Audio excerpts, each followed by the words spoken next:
Clair Obscur Expedition 33 is a game on PC that is more polished than you might expect given the size of the developer, but it also has some noticeable presentation issues that conflict with its strong narrative focus, and also a number of PC-specific issues, which in some ways make it the least polished version of the game. In regards to user experience, this is generally a very standard UE5 release. The graphical options are mostly the default UE5 ones. There is no access to hardware lumen ray tracing, so we see typical software lumen errors and issues that we've come to expect in Unreal Engine games that do not take the time to add hardware lumen paths. For optimized settings in this game, I highly recommend following the settings that the consoles used for their performance mode, but more on that later in the video. Getting back to my opening statement of this video, this game has a number of presentation issues which conflict with its strong narrative focus, and I want to highlight them very specifically in this video so that they have a chance at being fixed. The first issue is with how cutscenes are presented. Per default, the game somewhat inexplicably limits the frame rate of real-time rendered cinematics to 30 FPS. As with any PC release, this is a bad idea. PCs exist right now that can easily run these cinematics at 60, and 30 FPS is a short-sighted thing because PCs in the future will be able to run this even better. It's also jarring to just have the game flip between 30, 60, 120, etc. all the time. Another issue with these 30 FPS cutscenes is that the developers are relying on Unreal Engine's default FPS limiter, and that FPS limiter is flawed. This means that the 30 FPS is poorly frame-paced, which makes these cutscenes look janky at times. Instead of having a perfect cadence of 33.3 milliseconds between each frame, it varies between the values of 16.6 milliseconds and 50 milliseconds. This behavior applies to the pre-rendered cinematics that the game has as well, making them also present unevenly. In spite of how well produced the cutscenes can be, they just can look unpolished in motion due to this problem. My recommendation for the developers is just to allow those real-time rendered cutscenes to be fully uncapped with an option in the menu, which would be trivially easy to implement. So simple indeed that Lyle, a modder of games, implemented a downloadable fix for this, including cutscene support that can run without black bars, which I vastly prefer on a 16:9 screen. With Lyle's mod installed, the game animates much better in cutscenes, and the full monitor space is being used with no forced aspect ratio. Given how this mod came out so quickly after release and is so easily implemented, the devs really ought to look at it and implement the same features officially in the menu. Beyond the cutscenes, the gameplay itself can also have smoothness issues that come from a variety of sources, and I want to highlight them so that they can be potentially fixed. At a bird's eye level, this game has less hitches than a poor UE5 title like the recently reviewed Oblivion remaster, but it still has its fair share of frame time hiccups and stutters. Two sources of stutter are actually unique to the PC version, which per default makes it the least smooth version of the game. For one, the game has some shader compilation stutter that dots the experience. Even though there's no UI, the game appears to compile shaders during its various chapter loads, but this process is obviously not exhaustive. This means the first time you can run in an area, you could see a number of frame time spikes between 80 or 150 milliseconds, depending upon your CPU single core power. If you run through the area a second time, then these will be gone and not show up again. Deleting your shader cache or installing a new driver though will get them to show up again in game, thus proving that they are indeed shader compilation stutters. They can also show up occasionally when you see an effect for the first time, like a new particle effect, enemy attack, or friendly attack. Although this is not very common, it is irritating as they shouldn't be there in the first place if the game had a more complete shader pre-caching setup. The other source of stutter unique to the PC version is a micro stutter that affects the game's camera movement. Unless your frame rate perfectly matches the in-game frame rate limiter value, the game camera will look unsmooth, including in VRR scenarios. It'll noticeably hitch while turning and spinning. So if you use unlimited, for example, for the FPS limit in-game, and have your game running at 60, 120, or 144 FPS, you will see this issue. The only way to fix it is to set the in-game limit to match your targeted FPS, and then to actually hit that level of FPS. So 60 FPS being the limiter setting, and 60 FPS actually being met in-game. This is of course not a perfect solution, as the game's in-game limiter is silly and it's using the default UE5 one, and it does strange things like limiting some scenes to 59 FPS rather arbitrarily. On a VSync display, this would cause judder. Now, technically, this can be fixed by utilizing external programs which moderate frame timing resolution, like Special K or even the NVIDIA frame rate limiter. And you can also use version 0.7 and later of Lyle's mod, which included a fix for this with help from Caldean. But I do not think we should be relying on the community to get basic camera smoothness here. Basically, the developer needs to make this game actually support arbitrary frame rates and smooth camera motion regardless of what the in-game limiter is set to, presumably by taking a hint from what Lyle changed with his mod. So there are two sources of stutter that make this game look less smooth than it needs to be that are unique to the PC version. The third source of hitches is one that afflicts all versions of the game, and that is traversal stutter. Basically, when you cross invisible lines in the game world, you can often see a frame time spike if you were running the game with unlocked frame rate. As we can see here, on the Ryzen 5 3600, just running across this area in the game's intro showcases a frame time spike to around 40 milliseconds. This happens each and every time I run past this area,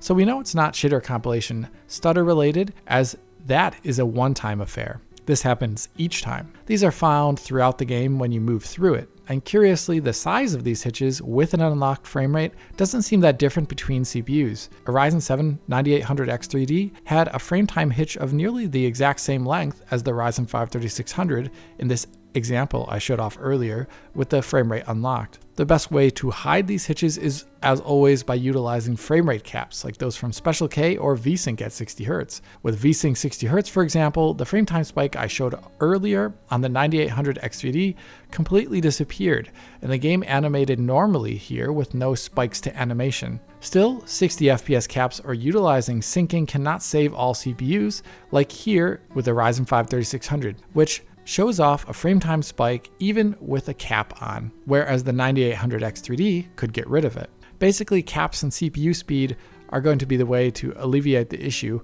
although it's not foolproof. A good example here is after this cutscene.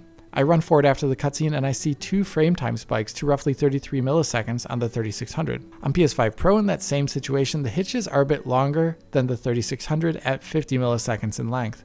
On the Ryzen 7 9800X3D, no frame time spikes occur in that same situation, and the animation is comparatively clean. Bigger CPUs may be able to hide some of these frame time spikes more easily, but there can be moments where even they are impacted and animation will not look fine even though the frame time graph looks fine. You can see this on all platforms. Like here on the PS5 Pro, instead of having a frame time spike while running through this area that I showcased earlier, it instead has a frame or two of incorrect animation, and the camera lurches quickly to cover the gap. I can also find the same thing happening on the 9800X3D at various points in the game while running forward. So FPS caps actually have their limit to achieving perfect smoothness. I do not expect the game developers to fix every traversal hitch or animation hitch, as it is endemic to nearly all Unreal Engine games when you traverse across terrain, on all platforms. But it would be great if they at least looked into fixing the PC version's shader compilation hitches and the constant micro-stuttering of the camera I described earlier.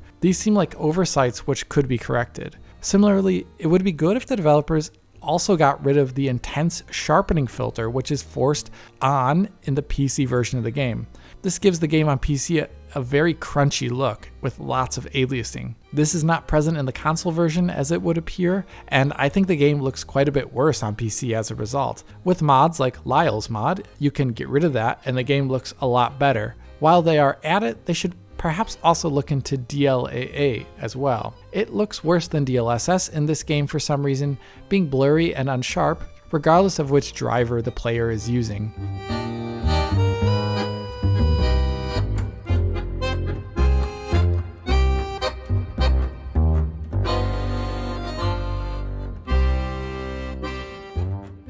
Getting into optimized settings, I think the console version's performance mode is a good place to start for optimizing the game, and we're going to look at those quality settings that have the largest effect on performance. First, let us start with shadows. Here, the PlayStation 5 Pro, for example, in its performance mode appears to be using the medium shadow setting, which turns off the variable penumbra effect of the shadow. Although the shadow is still quite high resolution and has all the other benefits of virtual shadow maps. The reason why they did this makes sense, as on PC, bumping down to the medium option saves 19% performance, which is definitely something that a mid to low range GPU could use for a big performance win, even though you could imagine a higher end GPU like the 4070 tier I'm showing off here could maybe use the high setting, as it doesn't reduce image quality too much, yet still runs 13% better than Epic. Still, medium for optimized settings for lower end GPUs. The next more visually obvious difference on PlayStation 5 Pro is the foliage quality setting, which in the game's opening can be seen on the leaves found on the ground here. Here, the PlayStation 5 Pro reduces their density a bit, which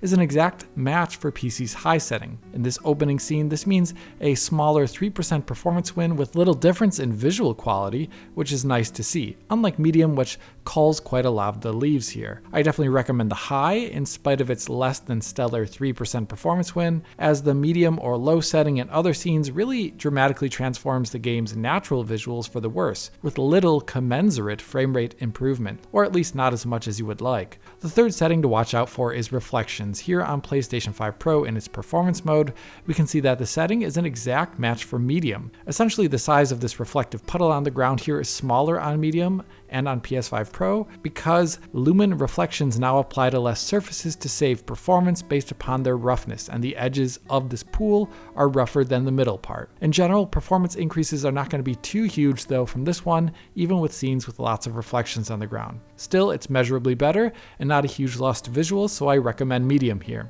The last setting to watch out for is global illumination. Now here, as per usual, I recommend the high setting as in most UE5 games that use the bog standard presets, as it's the best performance win. The worst aspect of it versus Epic here is typically in the shading quality of the game's hair in areas of direct lighting, as we can see here. Though not everything is clear-cut worse than the Epic setting. On the Epic setting, a number of scenes have strangely less occlusion than the high setting below it in a way that seems almost bugged or unintentional. Sometimes objects look like they're floating more on the Epic setting, so my optimized setting here is high. And like any other UE5 release, the rest of my optimized settings are high as well, as they're using the standard presets here, and the optimized ones in UE5 are indeed high.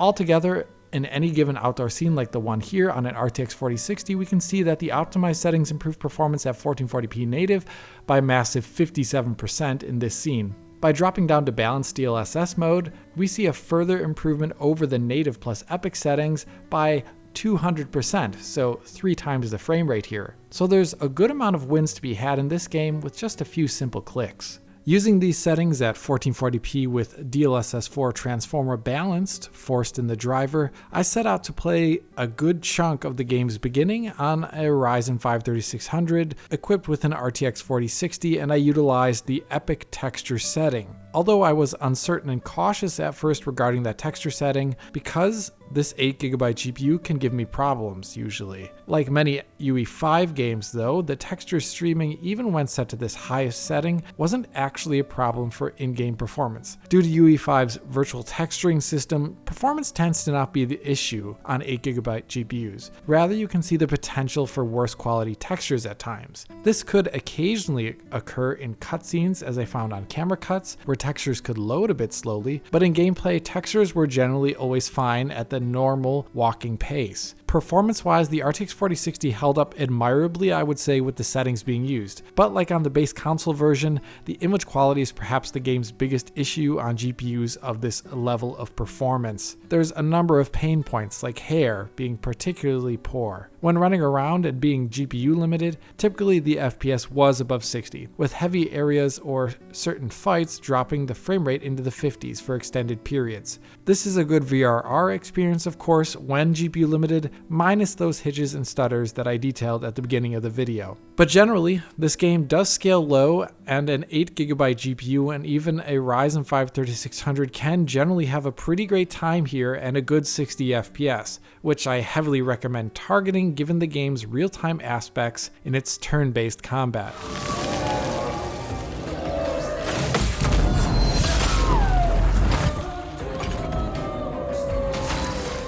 So coming to the end of the video after having said that, I want to say that I had a lot of fun with this game and I found it extremely engaging. And in spite of the issues that I focused on at the beginning of this video, we are looking at a product that is a lot more polished than your usual UE5 game in core areas. Still, the issues that I mentioned irk. The locked cutscenes, the sharpening, the camera micro stutter, and those occasional shader compilation stutters really take the experience down at times when they show up. I think that just with a few patches that focus on those things, we could have a spectacular technical product on PC that lives up to the game's other high quality aspects. And until then, I hope you liked this video. If you did like it, hit that like button, subscribe, ring the bell, help on Patreon, follow on social media, and as always, this is Alex, bidding you farewell und auf Wiedersehen.